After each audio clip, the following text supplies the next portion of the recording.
Saudara-saudari yang terkasih, kita jumpa lagi dalam Pelita Hati hari ini, Rabu tanggal 21 Oktober 2020, hari biasa dalam Pekan Biasa yang ke-29. Bersama saya Romo Thomas Suratno SC dari Paroki Cilandak, Jakarta Selatan, mendengar dan merenungkan Sabda Tuhan, yakni firman Tuhan yang tersurat di dalam Injil Lukas, bab atau pasal 12, ayat 39 sampai dengan ayat 48.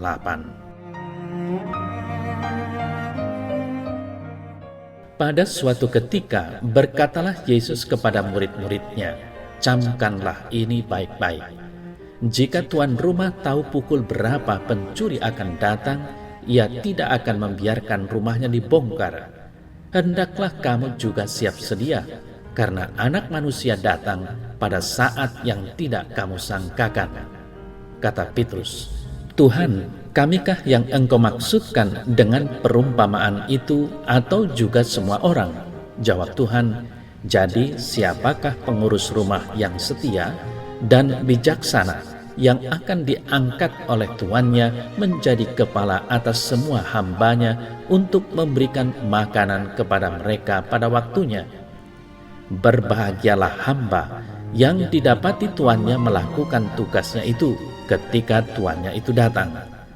Aku berkata kepadamu, sesungguhnya tuannya itu akan mengangkat dia menjadi pengawas segala miliknya.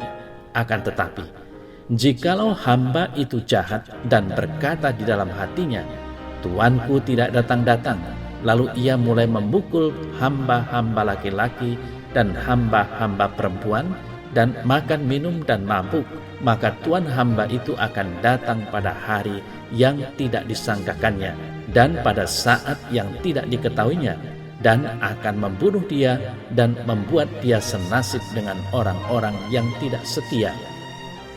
Adapun hamba yang tahu akan kehendak tuannya, tetapi yang tidak mengadakan persiapan atau tidak melakukan apa yang dikehendaki tuannya, ia akan menerima banyak pukulan.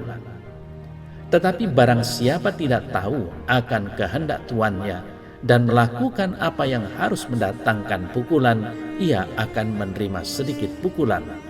Setiap orang yang kepadanya banyak diberi, daripadanya akan banyak dituntut, dan kepada siapa yang banyak dipercayakan, daripadanya akan lebih banyak lagi dituntut."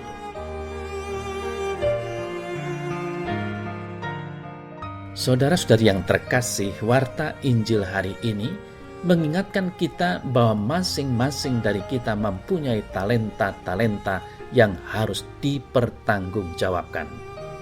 Pemberi talenta itu adalah Tuhan sendiri. Sejak kita dalam kandungan, kita mempunyai talenta-talenta yang melekat pada diri kita.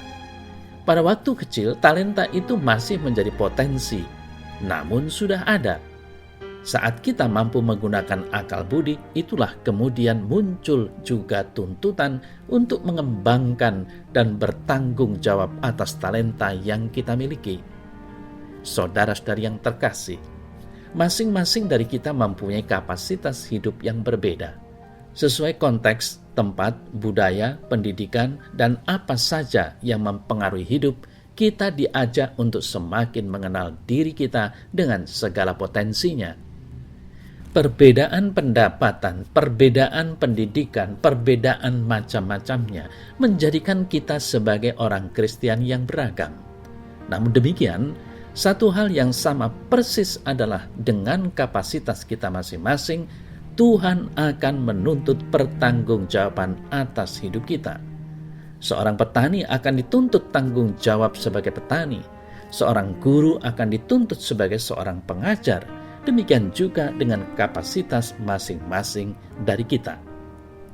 Saudara-saudari yang terkasih, hidup duniawi kita juga merupakan hidup yang penuh tuntutan. Tuntutan dari keluarga, dari tempat kerja, dari masyarakat, dari gereja, dan tuntutan-tuntutan lainnya. Sejak kecil kita diajari untuk memenuhi tuntutan itu.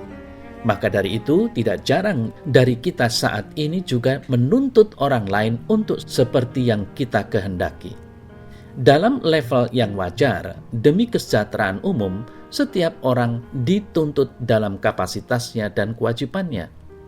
Kiranya yang penting juga menjadi perhatian adalah berkaitan dengan tanggung jawab dari tuntutan itu.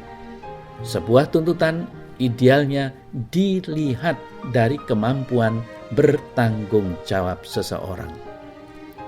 Saudara saya terkasih, dalam pengertian seperti itu, Warta Injil hari ini mengajarkan kepada kita untuk selalu peka akan tanggung jawab kita sebagai orang Kristiani. Tanggung jawab itu adalah tanggung jawab moral kemanusiaan.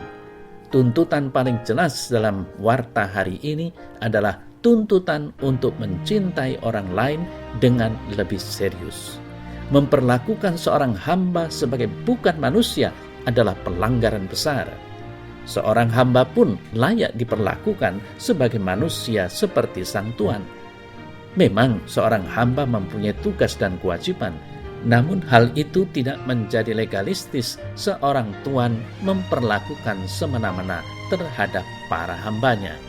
Saudara-saudari yang terkasih, dalam seluruh pengajarannya, Yesus menghendaki supaya kita sampai pada level tanggung jawab moral kemanusiaan. Kita saat ini menantikan kedatangannya dalam kemuliaan. Kewaspadaan konkret yang perlu kita pelihara adalah memperhatikan dan menaruh belas kasih kepada sesama kita, bukan justru hanya memikirkan diri sendiri. Itulah logika Kristiani. Dalam keadaan penantian, justru kita diajak untuk semakin peduli pada sesama dan lingkungan sekitar. Logika umum mempraktekkan bahwa dalam penantian, diri sendirilah yang menjadi paling penting.